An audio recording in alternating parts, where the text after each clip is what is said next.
We talked about the anabolic state. Now it's time to talk about the catabolic state. The catabolic state starts when blood glucose is low. It starts when blood glucose is low. So you're hypoglycemic or you're in a stressed state. Okay, so you're active state. And this creates energy for use now. Okay, energy for use now. Typically breaks down biochemical molecules, and it happens in the mitochondria. So catabolic reactions normally happen in the mitochondria. They happen in the mitochondria. Excellent. Energy use slide, we've already seen this before. I'm just going to review it for you. Remember that plasma glucose lasts 2 to 4 hours.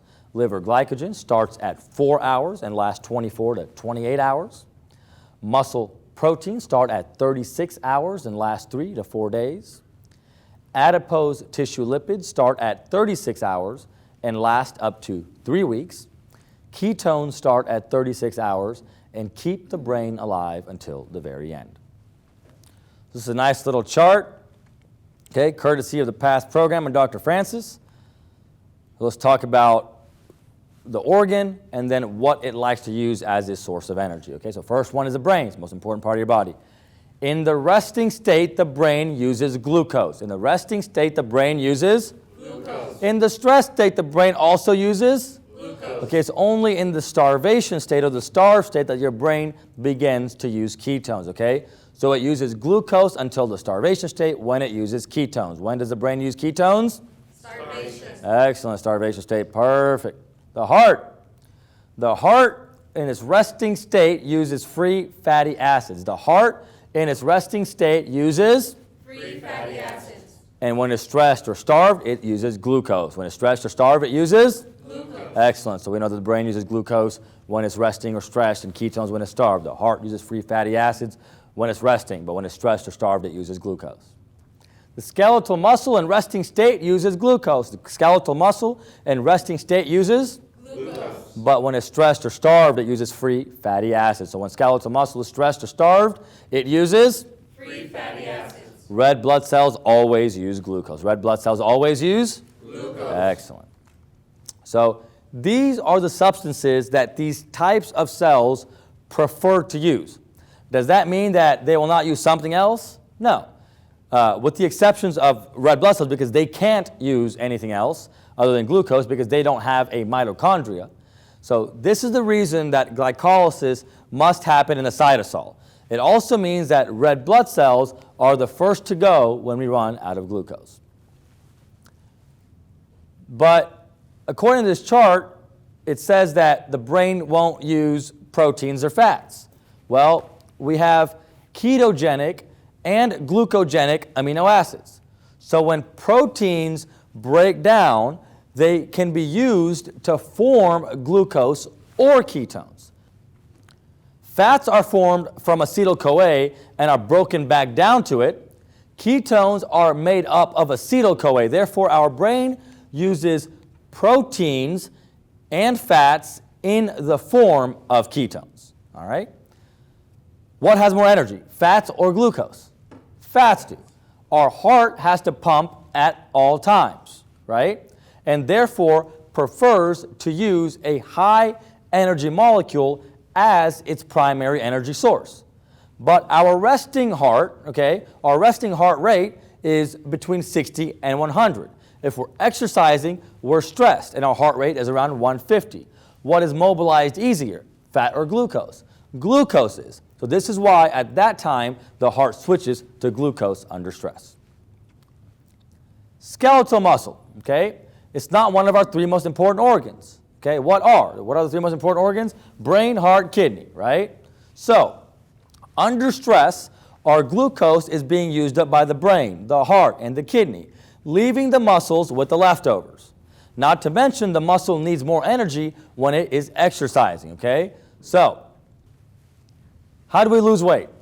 We have to lose fat, right? So we therefore want to keep our heart rate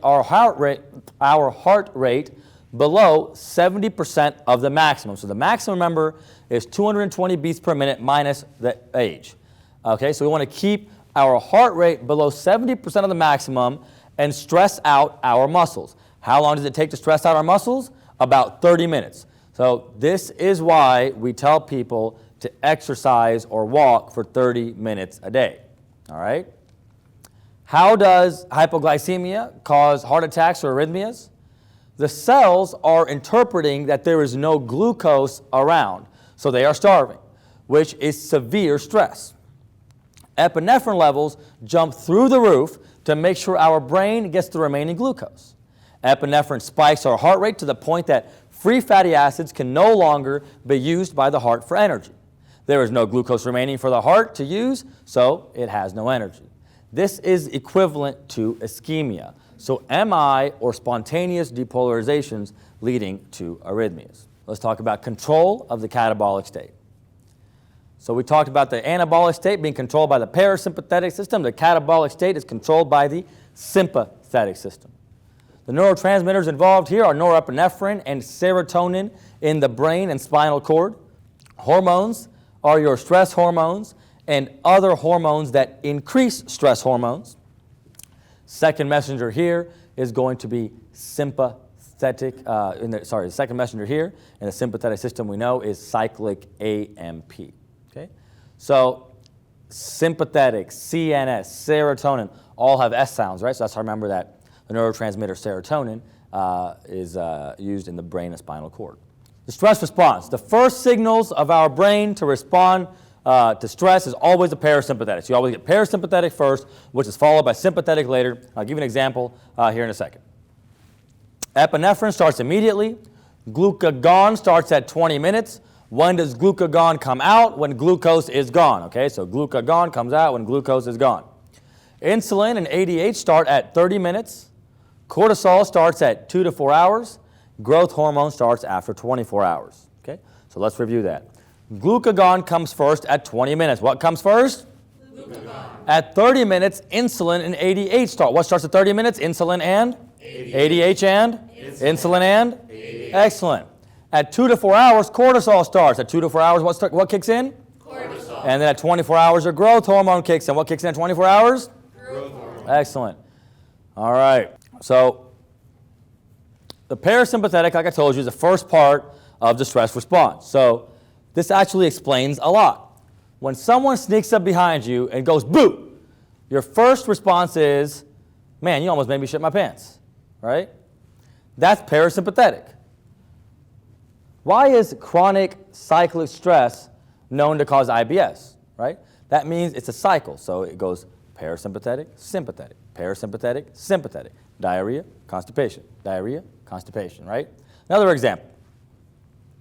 When we talked for those of you who have not seen any of the KISSPHarm videos, I recommend you at least go and watch the free sample lecture on cholinergics and cardiac. It's available at KISSPrep.com because this point I'm going to make will make more sense to you once you watch that.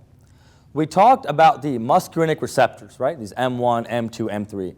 And we talked about how these receptors in the parasympathetic system increase exocrine gland secretions, especially M3. So that means they help increase gastric acid secretion in your stomach, right? So if you have a parasympathetic system response, you increase gastric acid secretions in your stomach, all right? So now acid is affecting your stomach lining. And then what kicks in? The sympathetic system. When the sympathetic system kicks in, you have vasoconstriction. When you have vasoconstriction, you can't get blood down there to heal this erosion caused by acid, and that's how you get stress ulcers, okay? So just keep that in mind. So for more on these specific hormones, you can watch the lecture, the endocrine lecture, okay? But let's talk about epinephrine and glucagon. So epinephrine and glucagon serve to raise blood glucose, but we still need a way to get that blood glucose into the cells, and that's why we need insulin to come here and help us out, okay? There's also that tiny amount of cortisol that takes hold of your long-term memory after 20 seconds of being, on the spot, right? So click that answer on your test within 20 seconds so cortisol doesn't have a chance to kick in and mess with your thought process, okay? So we talked about this stuff. Let's talk about epinephrine and glucagon. Remember, epinephrine and glucagon serve to raise blood glucose, right? But we still need a way to get that glucose into cells, okay? And we do that with the help of insulin, okay? All right, so let's talk about the second messengers and the phosphorylation of enzymes in the catabolic state. Remember, we talked about this when it came to cyclic GMP in the anabolic state. So now we're going to talk about the catabolic state and cyclic AMP. Cyclic AMP is activated by adenylate cyclase. Is it activated by? Adenylate cyclase. And it activates protein kinase A. What does it activate? Protein kinase A. Enzymes in the catabolic state are typically phosphorylated because kinases phosphorylate substrates, right? And remember, catabolic pathways occur in the mitochondria. Therefore, the enzymes must be made in the rough endoplasmic reticulum and sent to the mitochondria. But how are we going to keep it in the mitochondria once it gets there? Well, we're going to add a phosphate. The enzyme is going to become larger and more charged, which will prevent it from crossing the mitochondrial membrane, and therefore it will be trapped inside the mitochondria.